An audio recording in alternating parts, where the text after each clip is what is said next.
Hello, Dr. Vicki Peterson here. I wanted to talk to you today, and I think this is going to be kind of a 2 or 3 part series on something called inflammation. If you haven't heard about inflammation, you definitely need to listen and learn about it for the sake of your health, your family's health, friends, etc.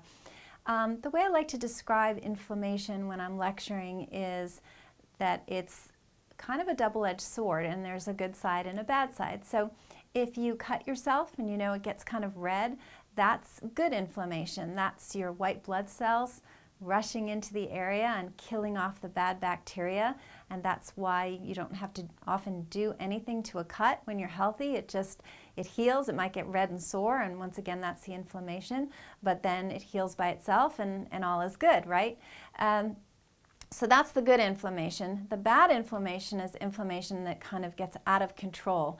In other words, inflammation should come up and destroy the bad guy, whether it's a bacteria, a cancer cell, viruses, something that the body, it's not healthy for the body to have. And then once that war is over and the damage, the bad thing has been damaged and destroyed by your immune system, then the inflammation stops. It goes away.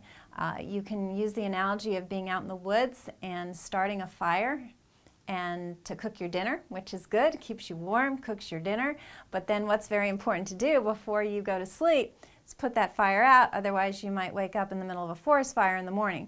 Well, that forest fire would be that inflammation, that fire out of control, which is what's causing so many Americans to be ill. So what does chronic inflammation cause? It causes heart disease, it causes diabetes, it causes cancer, it causes obesity, it causes dementia, it causes depression, it causes autism, it causes autoimmune disease. What did I forget? Nothing. I added autoimmune disease, and we can come back to that later, but that is also an immune system out of control, and inflammation is kind of the beginning of that. But that list was a fairly long list. It included the top killers of most Americans: heart disease, cancer, diabetes, and autoimmune disease.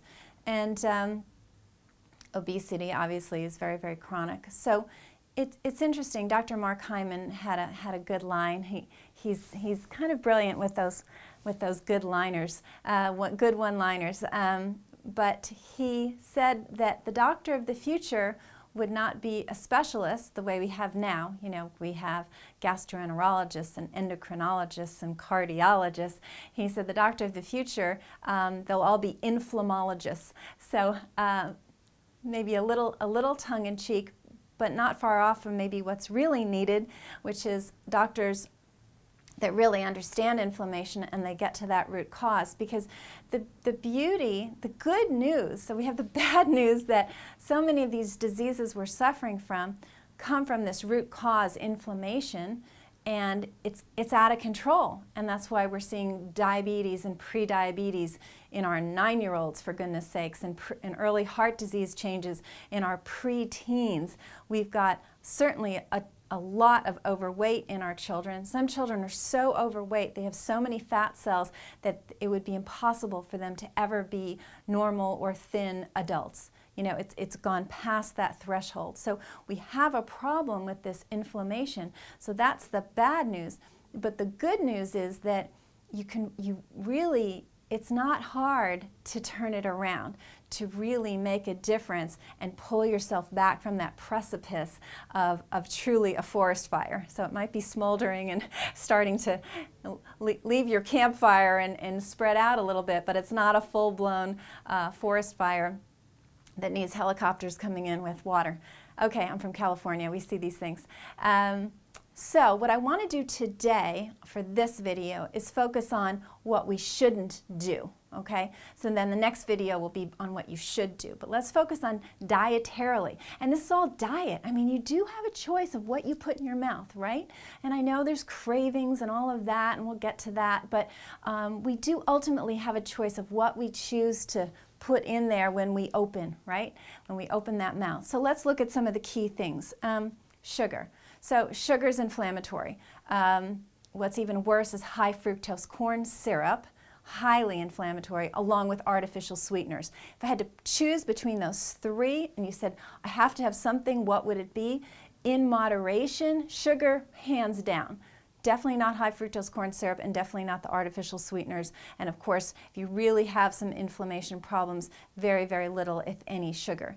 Maybe a little bit of honey, a little bit of maple syrup, something like that, okay? In the refined carbohydrate area, beyond the sugar, refined flours, so the white flours, the processed starchy type of things that you can buy, the cookies and the crackers and all of that processed food. Someone said to me, well, what about whole grain bread? I love that question, you know, because gluten and wheat aside for the moment, let's say it's even made of, you know, rice and millet, non-glutinous grains. Can a bread in and of itself be a whole grain? You have to understand the whole grain would be that piece of rice or that piece of millet, and you know that's kind of a hard entity unto itself. Could you make a bread out of the rice that you cook? No, you'd have to grind it and refine it. And so by nature of it being a bread, the grain, whatever grain they've used, has been turned into flour, which is highly refined, and these do tend to be more inflammatory. So when it comes to bread, if you're really inflammatory, you want to steer away from it altogether and really go with whole grains that haven't been refined. GMOs, nothing good to be said about GMOs. No, that's not a lot of hype. It's not politics. GMOs are bad. We'll do another video on those. Fast food, really nothing good to be said about fast food. Highly processed food. You know, if it didn't grow recently and you didn't pick it or go to the store where they picked it like a fruit or a vegetable, if it's been in a wrapper for a long time in addition to fast food, it's not real food. It's just not. I'm sorry. It just isn't. So there's so much real food out there, and I know this is a big transition, and you might be saying, gosh, everything I eat, you know, Dr. Peterson is saying not to eat. I get it. You're in very good company. But remember, we're just going to kind of go over the bad stuff first. Next video, I'll go over the good stuff, and we'll just do a transition, okay? We'll just sort of steer away from the bad, do more good. You'll start feeling better and really see the changes. Bad fats. So they talk about saturated fat, but remember, coconut oil is a saturated fat, and it's really good for you. But other than coconut oil, saturated fats and trans fats you want to really avoid. Those are on the label, the trans fats, so if you're looking at a label, it's mentioned.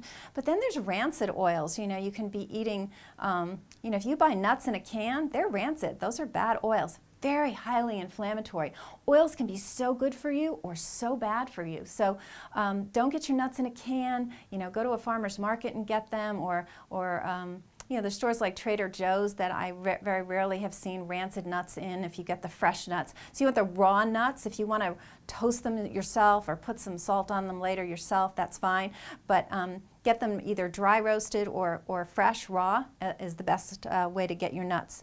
Dairy products are very highly inflammatory. The animals have their own hormones. They're fed hormones. They're fed a lot of antibiotics and chemicals. Dairy products in this country are highly, highly inflammatory.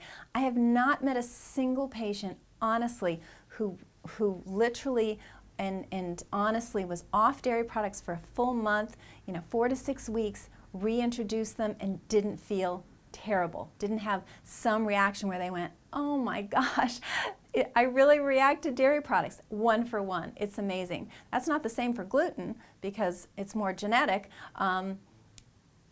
Different conversation, but dairy 1 for 1, you know, it's amazing. So then we mentioned the hormones in dairy products. Same thing with the animals you eat, the beef that you eat, the chicken that you eat. You want to avoid animals that have been fed hormones, antibiotics.